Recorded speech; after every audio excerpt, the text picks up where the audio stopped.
M156 intake manifold. Yes, again, you're not gonna hear something new. It's classic. I have mentioned this, I don't know, 100 times. I don't know, honestly. Now, like I'm saying all the time, this is first for the owner to see his parts, what he brought me, and to answer a couple of questions for a friends, whatever, okay? It's not something that you haven't seen before. Alright, let me throw the cigarette. Let's start like that. Why to open an intake manifold if it's running fine? That was actually one comment. If it's running fine and it's not doesn't have any fault code or something. Pay attention to what I'm saying. If you don't understand what I'm saying, don't watch the video. You're wasting your time, right? I'm gonna repeat again. The owner, he brought me a used intake manifold because his intake manifold on the car has a check engine because of the throttles, and it's like you shoot it with a shotgun and they have holes. There are holes on the other intake manifold. That's why he brought me, my friend, he brought me this intake manifold. It's important because I'm not doing it for anybody anymore, the intake manifold part. Okay? So he purchased a used intake manifold.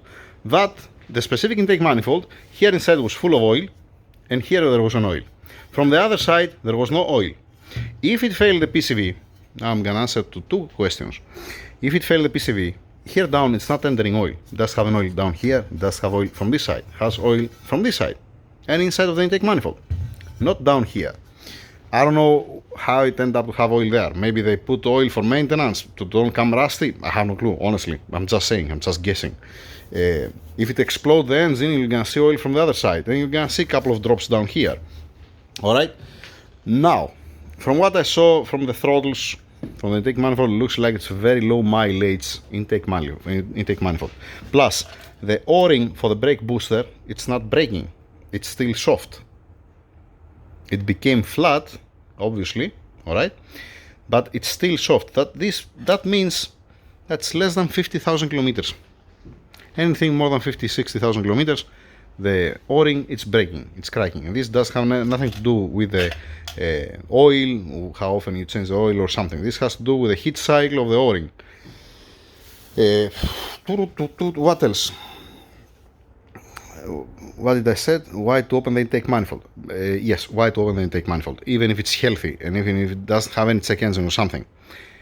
I have mentioned that again before. I'm gonna mention that again because it's not been painted, because bare metal, because of this.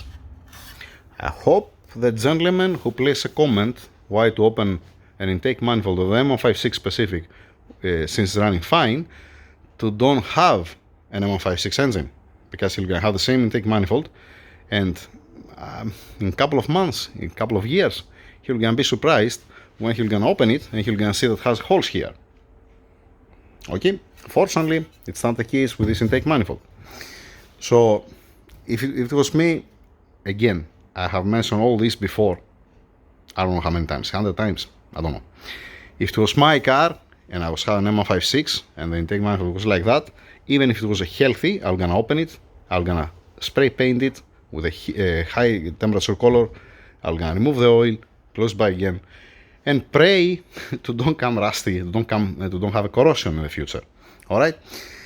Then, I have mentioned how many times there are two pieces here, one here and one here, like a foam that steps down between the valley and the intake manifold.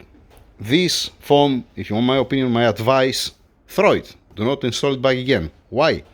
You see inside that's nice and clean and beautiful and has only one spot of corrosion here. Let's turn it. What do you see here outside? Take a look how it looks like. Take a look how it looks like here. All this corrosion, because this stupid foam that comes here, that's come here and here, it's collecting all the humidity, it's collecting all the water, especially if you're washing the engine. So this will gonna dry much later than here in the middle that's not stepping anywhere. So once again, the foam that's located here and here, and the foam that has on top of the fuel injectors, under the air boxes, that this is only for the sound, purely for the sound, nothing more, nothing less. If you want my opinion, get rid of it, throw it in the garbage. That's me. Now, Yes, if you open it and there is a hole, let us say, you can weld it. But, I'm keeping a backup, this plate. This plate, it's aluminum, or aluminum, called as you like. I have a backup, this plate. Plus, I have a backup, the intake manifold, that's wearing right now on the CL63. Because, once again, this is the used intake manifold that he brought me the customer. So, if there is any problem, let us say, with this plate, I'm gonna check the other intake manifold, and if the other intake manifold has a healthy plate here inside, I'm gonna get from the other one, or the lower case, let us say. It makes sense to you? Or if, let us say, both of them, they have a holes, especially, let us say, here, like what's happening all the time, I can use the aluminum one that I have over there. So I have some parts, I'm keeping some parts as a backup for some loyal customers and for some good friends of mine. I don't want to have any misunderstanding, because the last time he came somebody and he said to me, you don't have any choice for me, you cannot provide any part or something. Yeah, I don't have a part, and I was clear from the first place. So I decided to stop with this mess. Now, what do we have here? Classic things. Checking the throttles before I close the intake manifold. I want to open also the other intake manifold, so if it's better condition, the lower piece from inside, like I said, it's okay, but from outside, if the other one is better, I'm gonna use the other one. Out of two intake manifolds, I'm gonna use the best things. I believe this is the best one. It doesn't have any sign of wear. All the rubbers are excellent. Obviously, I'm gonna put the new O-ring on the brake booster. I'm not gonna keep this one. Okay. I hope and I wish that the intake temperature on the other intake manifold, it's not broken like this one. The bracket, I'm gonna change it for cosmetic reasons, because you see that has a little bit corrosion and the color, it comes apart. I hope that the other one will gonna be much better. The map sensor here looks like very good, but whoever installed it, whoever put it inside, it's missing one piece of the O-ring here. You have to put a little bit Vaseline on the intake manifold and a little bit on the O-ring, and then you should make it like this to go inside. You don't have to force it, otherwise you destroy the O-ring. I have a new O-ring, there's no problem with that. Now, what's missing from here? The upper piece of the intake manifold, the fuel rail and the fuel injectors. Let's go outside to see how they looks like and why I still have it outside. Fuel rail is here. Usually I'm removing the fuel rail with the fuel injectors. But the injectors are not coming out first, and the reason is there is so much rust here inside that's not letting me to get out the plastic piece that has down here. Alright, so I have put WD-40 here, I have spin it to try to clean the bore, let us say a little bit here. You hear the crunchy sound.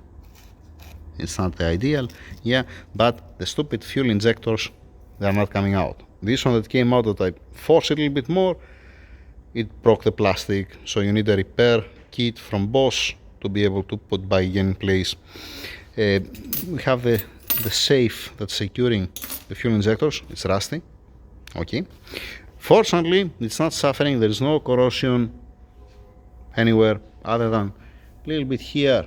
From what I see, it's fine, it's acceptable. A little bit here inside, but nothing more, nothing less than this. It's fine, it's fine. It's okay, yeah. I hope that I cover you.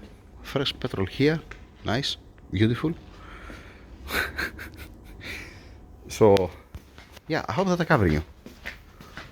Now, once again, why to open the intake manifold if everything is working fine? You're gonna do that because in a couple of years, I hope to don't be the case. I hope to last your intake manifold forever and you don't have to change it ever. But I have never seen any intake manifold to be painted, to have any treatment, let us say, inside or something. All of them, they are bare metal. Keep in mind, when it comes this one new, this is nice and shiny. It's not like that. All this powder that you see, it's a sign of of corrosion, let us say.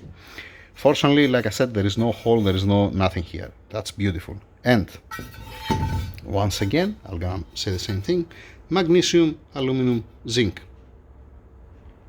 All right. Yep. Finish. Let's continue. Let's see now what's gonna happen with the fuel injectors. Most probably I'm gonna take it all out. I'm gonna order one kit to change the seal and the plastic piece that has down and call it a day. Yeah, right. Sort of. Anything else? Nothing more, nothing less. There's no wear on the throttles. There's no wear when it's closing. That's why I'm saying that this is supposed to be very low mileage. Usually they have some wear here where it's closing the throttle. At this point it makes a mark, but not in this case. We are talking about intake manifold that has less than 50,000 kilometers. For me, at least. That's it. Next video, checking the throttles.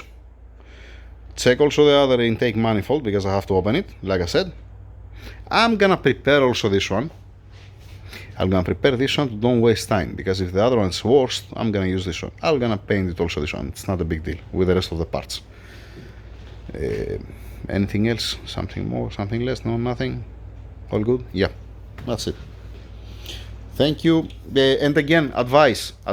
If you don't get what I'm saying, if you don't understand what I'm saying, don't waste your time. Right? Thanks.